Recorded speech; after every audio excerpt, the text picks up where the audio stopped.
જય શ્રી કૃષ્ણ. રાધે રાધે. રાધે સત્સંગમાં સત્સંગનું રસપાન કરતા બધા જ આત્મીયજનો શ્રી વલ્લભની પ્રેરણાથી પ્રેરાઈને રાધે સત્સંગમાં આજે આપણે એક સુંદર પ્રસંગ જોઈએ કે જેમાં પ્રભુ કૃપા કરે છે અને જીવને ખબર પડતી નથી. તે પહેલાં આપે રાધે સત્સંગ ચેનલને સબસ્ક્રાઈબ ન કરી હોય તો સબસ્ક્રાઈબ કરશો, જેથી નિત્ય સત્સંગની જાણ આપને થઈ શકે. પ્રિયજનો, એકવાર ગોચારણ કરીને પ્રભુ પાછા પધારી રહ્યા હતા. રસ્તામાં એક વ્રજભક્તની નિકુંજ આવી. પ્રભુએ વિચાર કર્યો કે આ બોરી ગોપી ક્યારેય એના મુખથી નેત્રના સંકેતથી કહી શકતી નથી કે મારો મનોરથ પૂર્ણ કરો, અને આવી એ નિસાધન ગોપીનો મનોરથ હું આજે પૂરો કરું. તો પ્રભુએ સુદામા, સુમલ, તોક, મધુમંગલ ને આજ્ઞા કરી કે ભૈયા તમે આગળ ચાલતા થાઓ, મને તરસ લાગી છે. સામે પેલી ગોપિકાનું ઘર દેખાય છે ને, ત્યાંથી થોડું જલ પીને હું આવું છું. જલ આરોગવાના બહાને પ્રભુ ગોપિકાના દ્વારે પધાર્યા.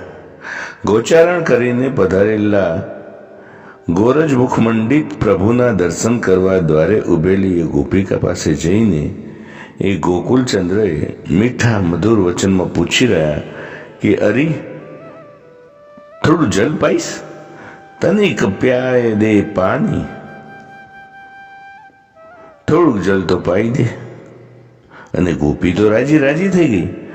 વગર વિનંતી કરે આજે માગીને જલ આરોગવા માટે મારા દ્વારે પધારે. ગોપી અંદરથી સોનાના જારી ભરી જમના જલ લઈ આવ્યા.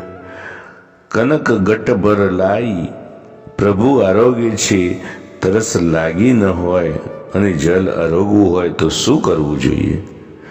જલ આરોગવા તો પ્રભુ પધાર્યા નથી, એ તો એક બહાનું છે. ગોપિકાને પોતાના નેત્ર મુખારવિંદના દર્શનનું સુખ આપવા માટે પધાર્યા છે.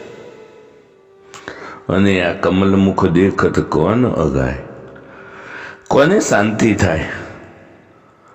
જો થોડુંક જલ આરોગી લે તો લાંબો સમય ઊભા ન રહેવાય. પ્રભુ તો 64 કલાના શિરોમણી છે ને. અચવન લાગે ઓટ ઢીલી કર, ખોબો ધરીને જલ આરોગે છે. કહે છે કે આમાં જલ રેડ. ખોબો વચ્ચેથી રાખ્યો પોલો અને ઓટ ઢીલી કરી વેસોઈ જલ ગયો.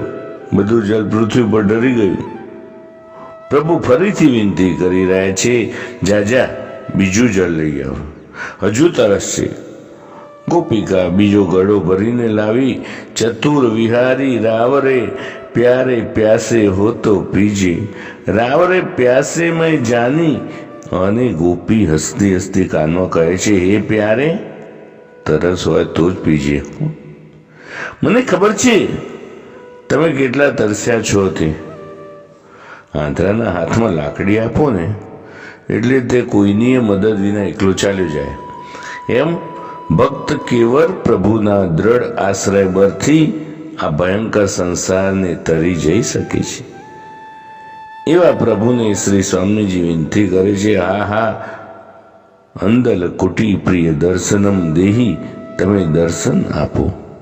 પ્રિયજનો, આ નાનકડી કથા વાર્તા સાથે આજના પ્રસંગને સત્સંગને શ્રી વલ્લભના ચરણોમાં સમર્પિત કરી અત્રે વિરામ આપીએ.